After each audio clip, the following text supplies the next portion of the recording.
Direto do canal Chupa essa manga que estou, professor Jean, e a partir de agora formato podcast, exclusivamente podcast. Aí você para, você anota a revisão da segunda série do ensino médio, Colégio Santa Isabel, paz e bem a todos, tudo bem com vocês? Então vamos lá, sem muitas delongas. Gente, lembrando que a matéria da N1 está na N2, pelo amor de Deus, porque a prova é global, a prova é da etapa. Então cai o B1, que é o primeiro reinado e período regencial, o inédito, o B2, que é a minha frente, a frente B, frente Brasil, segundo reinado. Jéssica, A1, que é da N1, Primeira Guerra Mundial. A2, Revolução Russa. Bora lá que eu vou revisar tudo, tá certo? E você não esquece de dar o sababa lá no final do vídeo, menino, tá certo? Que é o gostei, é o like. Aqui é sababa em hebraico. Bora lá. Não esquece de revisar a prova N1. Jean, me diz uma coisa importante aí da N1 que eu não posso deixar passar batida de jeito nenhum, menino. Cara, lembra que eu falei para vocês que nós estudaremos as 7 constituições do Brasil? Só que uma das 7, no caso a primeira das 7, ela é só do Império. E claro, ela foi criada a partir de um projeto, né? Foi criado um projeto para a confecção, para a construção da primeira Constituição. E foi em 1823. Só que lembra que ela foi interrompida? Ela foi interrompida por Dom Pedro I, né? E aí, em novembro daquele mesmo ano, ele fechou a Assembleia Constituinte. E eu já sei, você já sabe que vai ter consequência o fechamento da Assembleia Constituinte. Olha uma coisa puxando a outra. Projeto constitucional é interrompido pelo imperador em novembro do mesmo ano, que é 1823, fecha-se a Assembleia. Consequência, menino? A consequência é a Confederação do Equador. É a Confederação do Equador. Chupa essa manga aí, docinha. E essa Constituição do projeto que estava à frente lá, o irmão do melhor amigo do Dom Pedro I, como é o nome dele mesmo? Antônio Carlos de Andrade Silva. Tem um nome esse projeto constitucional, beleza? Outra coisa importante também da N1 são as revoltas regenciais. Cara, não tem como, tem as revoltas regenciais. Então, o período regencial, que foi de 1831 a 1840, houve diversas revoltas, assim como diversas rebeliões. 5 nós estudamos especificamente, que são as que o Enem cobra, que os vestibulares do nosso país cobram. E esses caras, nessas revoltas, nessas rebeliões, estavam buscando o que, Jean? Autonomia política, econômica das próprias províncias, em relação ao governo centralizado do Império Brasileiro. Mas só que isso desafiou a estabilidade política e moldou o que? A consolidação do próprio império. Meu Deus, o que é que o Jean está querendo dizer? Vamos colocar logo Pedrinho de Alcântara no trono. Opa. E aí várias revoltas passam a acontecer. Cabanagem no Pará, Grão-Pará, Balaiada, Maranhão, Sabinada, Bahia, Malês, Bahia, Farroupilha, a Guerra dos Farrapos, Rio Grande do Sul. Lembrando uma coisa importante que até eu destaquei, que a revolta dos malês, ela foi organizada por escravos que não professavam, tá certo, a religião católica, que era oficial nesta Constituição, que foi outorgada em 1824, né, pelo seu Dom Pedro I, que ele se utilizou apenas de um conselho de estado formado apenas por 10 juristas. E a revolta dos malês envolvia a organização de escravos que não professava a religião que ele colocou lá como oficial, que era o catolicismo. Esses escravos, eles eram convertidos ao Islã, eram muçulmanos. E essa revolta especificamente na Bahia foi em Salvador. E eles reivindicavam, claro, melhores condições de vida e a tal da famosíssima liberdade religiosa, menino. E dando continuidade à nossa revisão, como eu falei, gente, o próprio nome do capítulo, ele diz assim, ó, segundo reinado, a ascensão cafeeira na economia do Brasil.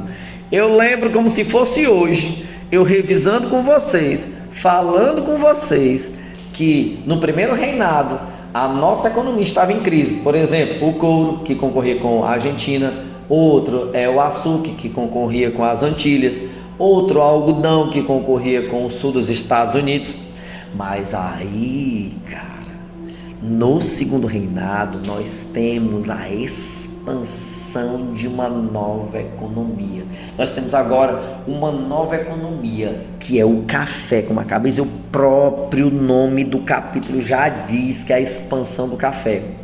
Só que a produção, o aumento da produção do café necessitava que esta mercadoria ela fosse melhor escoada, tá certo? Para o litoral.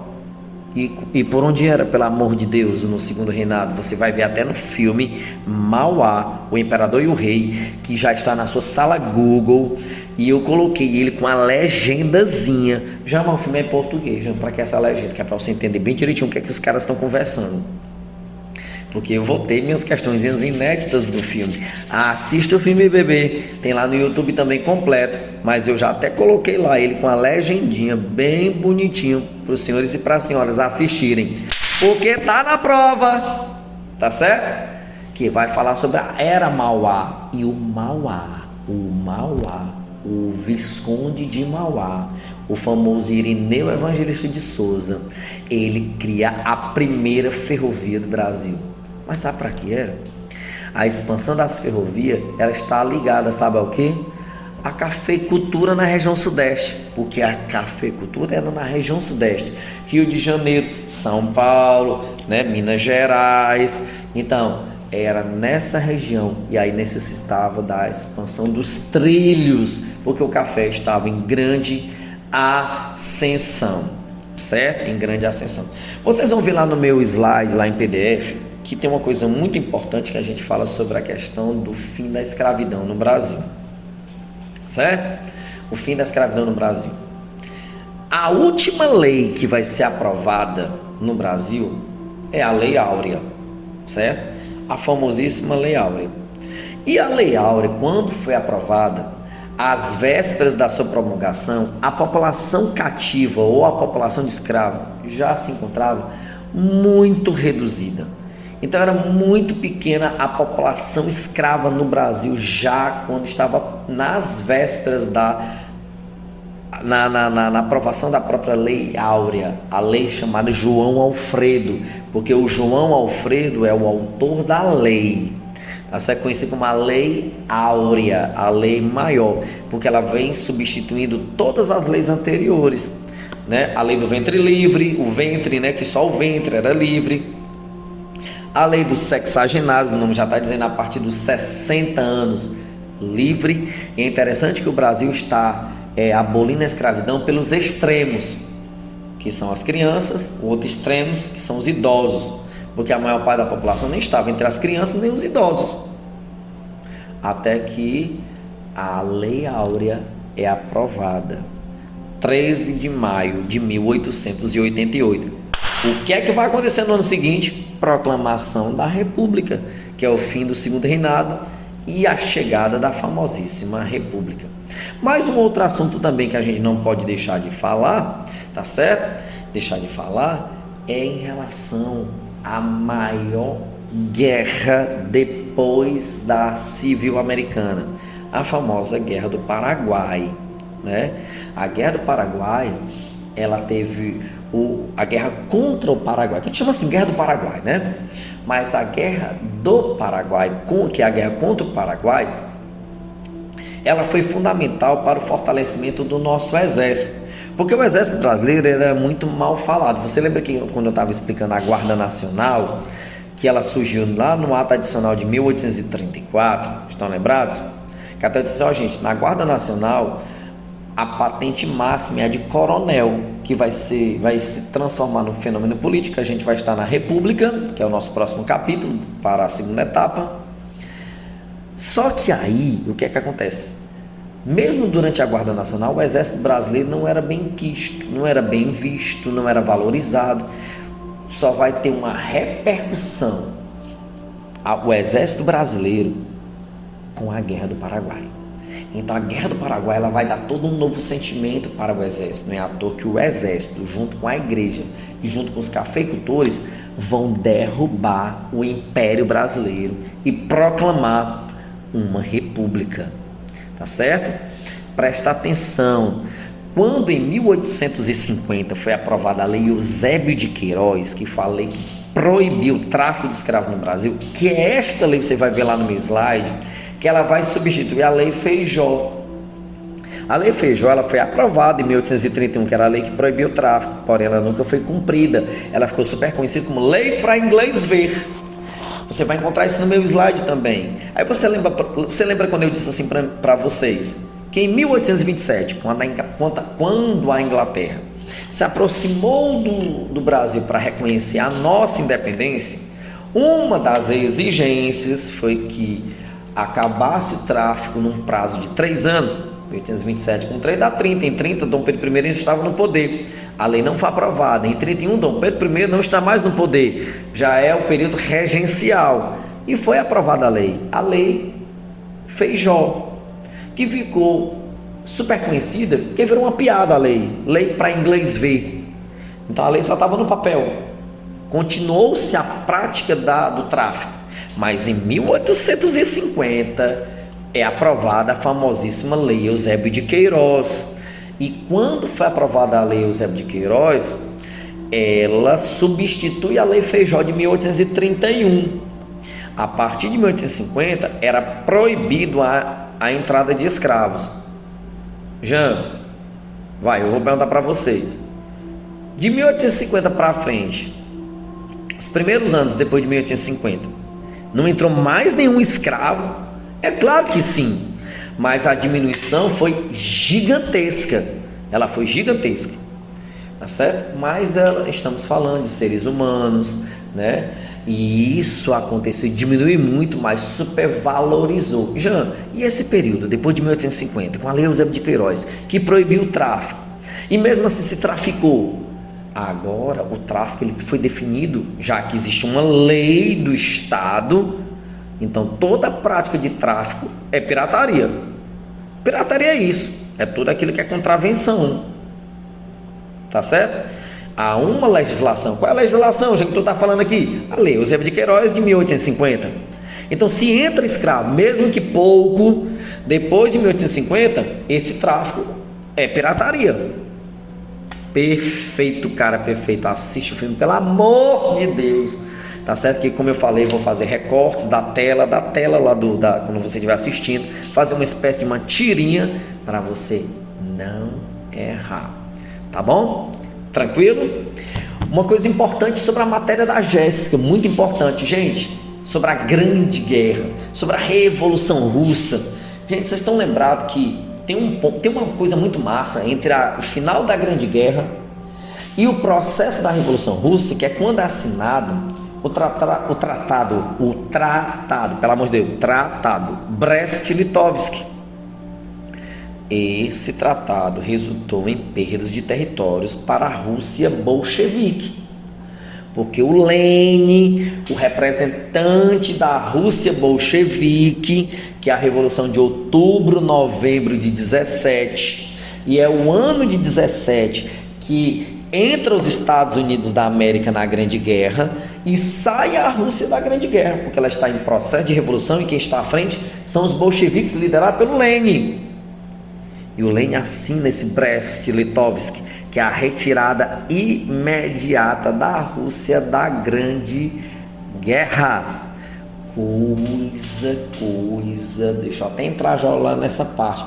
Coisa que o governo provisório, que é o governo liderado pelo Kerensky, né? O Kerensky, esse cara não tirou a Rússia da Grande Guerra. Por que o Kerensky, quando fez parte da Revolução Fevereiro e Março, que era o líder dos mencheviques, não conseguiu retirar a Rússia da Grande Guerra? Porque não quis entregar territórios, tá certo? Não aceitava a perda de territórios para a Alemanha, porque o acordo Brest-Litovsk é com a Alemanha.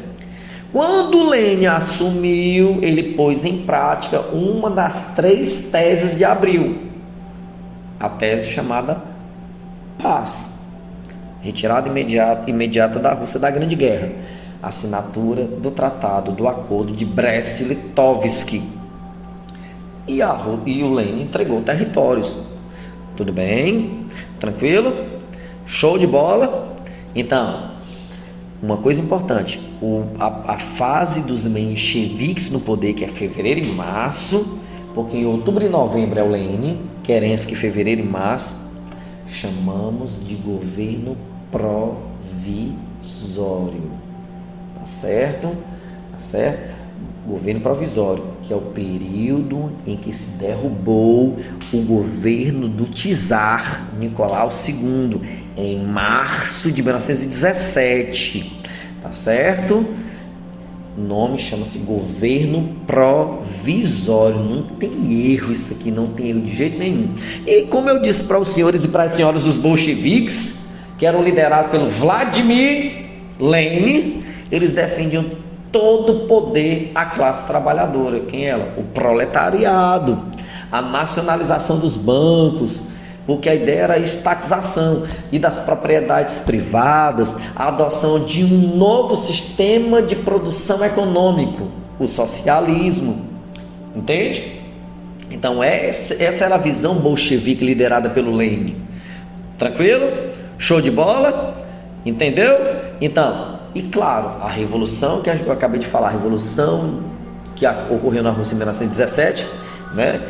Tem momentos que são muito interessantes da gente entender, que é o de fevereiro, como eu falei, que é a primeira revolução, liderada pelos mencheviques, e tem a de outubro, que é liderada pelos bolcheviques, tá certo? Então, esses 2 meses marcaram a ascensão de partidos políticos que tinham em comum a ideia de que o czarismo, que era a prática política antes da Revolução, era uma forma anacrônica de poder, e por essa razão, para eles, tinha que acabar, tá certo? Tinha que acabar, né?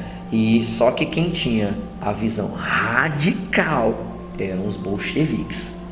Radical eram os bolcheviques. Tudo bem? Tranquilo?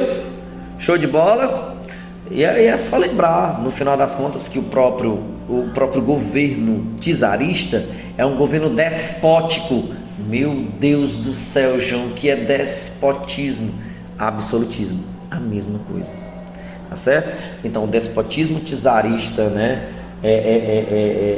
em relação aos operários, né, que até tem um evento super famoso que o Lenin classificou como ensaio geral, foi o chamado o massacre no Domingo Sangrento, que aconteceu em 1905, em virtude do que? Desse despotismo czarista, porque o Nicolau II acionou a Okhrana, que era a polícia política, e reprimiu violentamente os manifestantes que estavam na frente do Palácio de Inverno, né, num evento chamado Domingo Sangrento, em 1905. Beleza? Tranquilo? Show de bola? E claro, né, a Revolução Russa, ela tem muitos desdobramentos históricos.